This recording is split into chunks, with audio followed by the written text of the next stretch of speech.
नमस्कार, स्वागत है आप सभी का फास्ट न्यूज इंडिया में। मैं आप सभी के साथ नीतू सिंह और आइए आज की तमाम बड़ी खबरों पर नजर डालते हैं। जवानों को श्रद्धा सुमन की गई अर्पित। जी हां, झारखंड के बोकारो जिला के चास गरगा पुल समीप भारत माता की मूर्ति के पास एकत्रित होकर गलवान घाटी लद्दाख में वीरगति को प्राप्त वीर जवानों को श्रद्धा सुमन की गई अर्पित, जिसमें जिला के कांग्रेस कार्यकर्ता भी उपस्थित रहे। देखिए रामगढ़ से नदीमुल्लाह की रिपोर्ट।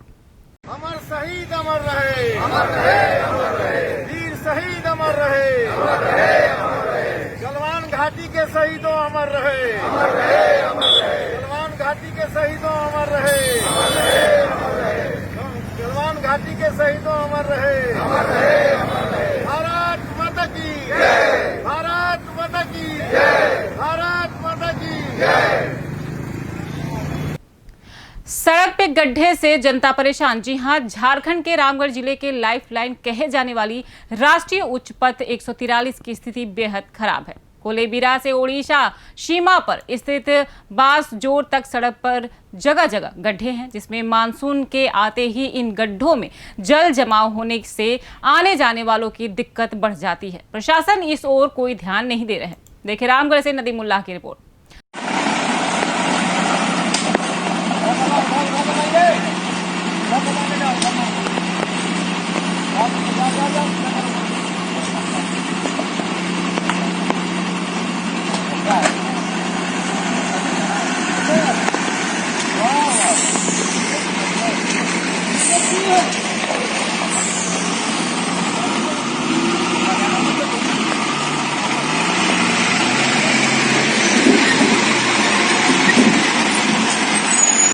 खेत में कार्य कर लौट रहे युवक पर हुआ जानलेवा हमला। जी हां, सही सुना आपने। यूपी के बदायूं जिला के थाना बिशौली क्षेत्र के गांव परवेज नगर में सुबह 6 बजे वीरेंद्र खेत पर मक्का काटने गया था। लौटकर आने पर रास्ते में अपने घर के सामने मुनेंद्र और विक्की दोनों भाइयों ने घेर कर डंडों और लाठियों से वीरेंद्र की बुरी तरह से पिटाई कर दी। पिटाई इतनी कर दी कि वह मौके पर ही बेहोश हो गया।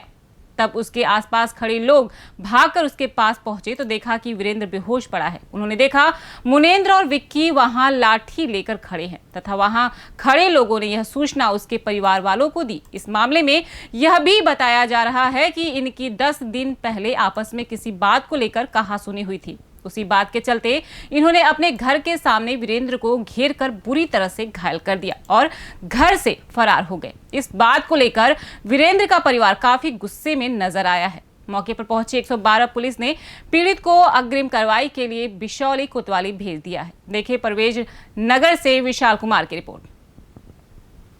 निःशुल्क सैनिटरी नैपकिन का किया गया वितरण। जी हां, यूपी के बस्ती जिला के जिलाधिकारी द्वारा पुराना डाक खाना के पास मलिन बस्ती में पोषण आपका गौरव प्रदेश का कार्यक्रम का आयोजन किया गया। जिलाधिकारी ने मलिन बस्ती की महिलाओं को एवं किशोरी बालिकाओं को विभिन्न एनजीओ के सहयोग से निःशुल्क सैनिटरी नैपकिन वितरित किया। साथ ही कोरोना से बचाव के संबंध में जानकारी दी गई। कहा कि जिला प्रशासन की तरफ से उत्तर प्रदेश सरकार द्वारा चलाए जा रहे हर अभियान को जन जन तक पहुंचाया जा रहा है, चाहे वह स्वच्छ भारत मिशन हो या पोषण से संबंधित अभियान हो। कोरोना के बारे में कहा कि इस कोरोना काल के समय में आप लोगों के सहयोग से कोरोना जैसी महामारी पर नियंत्रण किया जा रहा है, जिससे बस्ती की स्थिति और शहरों की तुलना में काफी सही है। कार्यक्रम के आयोजन में जिलाधिकारी के साथ जिला मुख्य विकास अधिकारी सरनीत कौर, ब्रोका, ग्राम पंचायत समिति के सदस्य, ग्राम प्रधान आदि शामिल रहे। देखिए पुरानी बस्ती से मोहित कुमार की रिपोर्ट। मुख्य विकास अधिकारी महोदय, जिला कार्यक्रम अधिकारी महोदय,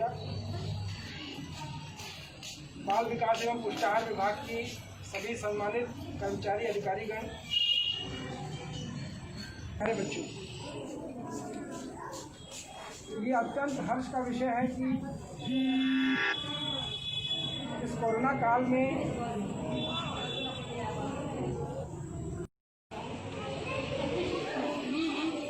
जिले में चाहे वो स्वच्छ भारत मिशन के माध्यम से कराए जाने वाले कार्य हों या पोषण से संबंधित जितनी भी हमारी एक्टिविटीज़ हैं और जो अंदरूनी स्वच्छता है उसके विभाग के माध्यमों से चीज़ें व्यवस्थित रूप में आगे बढ़ रही हैं। मैं आपको अवगत कराना चाहता हूं कि जब कोरोना का प्रभाव अपने चरम पर था और ज़िले में कई क्षेत्र ऐसे थे जिनको हमें अस्थायी रूप से बंद करना पड़ गया था, उस समय भी कुछ ऐसे स्लम एरियाज़ में, कुछ ऐसे माइनॉरिटी कंसंट्रेशन एरियाज़ में हम लोगों ने गोरखपुर में कुछ प्राइवेट लोगों के सहयोग से सैनिटरी नैपकिन बंटवाए थे। साथ ही साथ ग्रामीण क्षेत्रों में भी सैनिटरी नैपकिन सरकारी खर्चे से बंटवाए गए थे। आज जो सैनिटरी नैपकिन बांटे जा रहे हैं, मैं इसमें आपको अवगत करा दूं, ये कई बड़े स्वयंसेवी संगठन हैं, NGOs हैं, जिनसे हम लोगों की बात चल रही थी और उन्होंने बस्ती जनपद में 50,000 पैकेट निःशुल्क ये सैनिटरी नैपकिन उपलब्ध कराए थे। इसमें भारतीय राजस्व सेवा के भी कुछ वरिष्ठ अधिकारी हैं जिन्होंने बीच में मीडिएटर का काम किया, फैसिलिटेटर का काम किया। तो आज अब इस अवसर पर वो लोग नहीं हैं, लेकिन मैं पूरे ज़िले की ओर से, आप लोगों की ओर से कृतज्ञता का भाव उन लोगों के प्रति रखता हूँ, उन NGOs के प्रति और उन अधिकारियों के प्रति जो यहाँ नहीं है लेकिन उन्होंने हम लोग का सहयोग किया। फोकस बनाए रखना अति आवश्यक है, क्योंकि कोरोना का जो वायरस है वो किसी व्यक्ति के शरीर में जब प्रवेश करता है, उसको संक्रमित करता है, तो अगर उस व्यक्ति में शरीर में इम्यूनिटी की कमी है या उसको कोई पहले से बीमारी है, वो इससे कोरोना वायरस का प्रभाव ज़्यादा होता है और उसमें आदमी को तकलीफ भी ज़्यादा होती है और हो सकता है कि उसकी जान को भी खतरा हो जाए। आप सब लोग ये जानते हैं कि अंदरूनी स्वच्छता के लिए कितना आवश्यक है इसको बनाए रखना। कई बार ऐसा देखा गया है, अज्ञानता की वजह से, आर्थिक रूप से अक्षम होने की वजह से कई लोग इस चीज़ों पे सैनिटरी नैपकिन का प्रयोग नहीं कर पाते हैं और कई तरह की बीमारियों से ग्रस्त हो जाते हैं।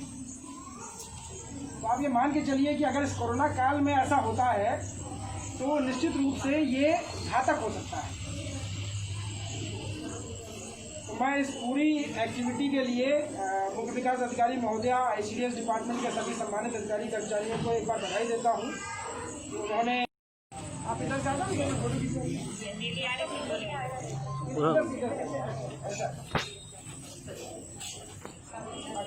जल शक्ति मंत्री ने विक्रमजोत तटबंध का लिया जायजा। जी हां, यूपी के बस्ती जिले में उत्तर प्रदेश सरकार के जल शक्ति मंत्री डॉक्टर महेंद्र सिंह ने निर्माणाधीन लोलपुर विक्रमजोत तटबंध का निरीक्षण किया। क्षेत्रीय विधायक अजय सिंह के साथ बस्ती जिले के सीमा घघौवा पहुंचे जल शक्ति मंत्री ने बाढ़ खंड के अधिकारी के साथ निर्माणाधीन लोलपुर विक्रमजोत तटबंध पर पहुंचकर जल रहे कार्य की जानकारी ली व तटबंध जल पूरा कराने के निर्देश के साथ तटबंध पर पहुंचने के लिए रास्ते के निर्माण कराने का निर्देश जिलाधिकारी बस्ती को दिया। क्षेत्रीय विधायक अजय सिंह ने ग्राम वासियों को बाढ़ से बचने के लिए व बचे हुए तटबंध निर्माण के लिए मांग की, जिस पर मंत्री ने आश्वासन देते हुए मौजूद अधिकारियों से बात कर तटबंध निर्माण में आ रही समस्या के तत्काल निदान की बात कही। जिलाधिकारी बस्ती आशुतोष निरंजन, पुलिस अधीक्षक हेमराज मीणा, ज्वाइंट मजिस्ट्रेट प्रेम प्रकाश मीणा, तहसीलदार चंद्रभूषण,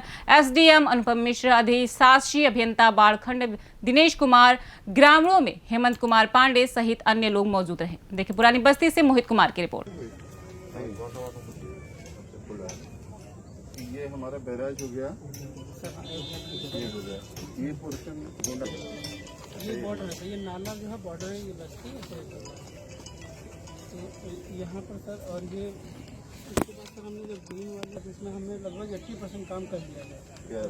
हाँ सर, और हम इसको 5-7 दिन में सर जून में ही कम्प्लीट कर लेंगे सर। 2021 बारिश के समय थोड़ा बारिश। ये जो पोजीशन है, ये वाला जो अभी नहीं हो पाया, ये कितना खतरनाक है। ये था अभी कुछ खास खबरों के लिए आप लगातार बने रहिए हमारे फास्ट न्यूज इंडिया के साथ। तब तक के लिए मुझे दीजिए इजाजत। धन्यवाद।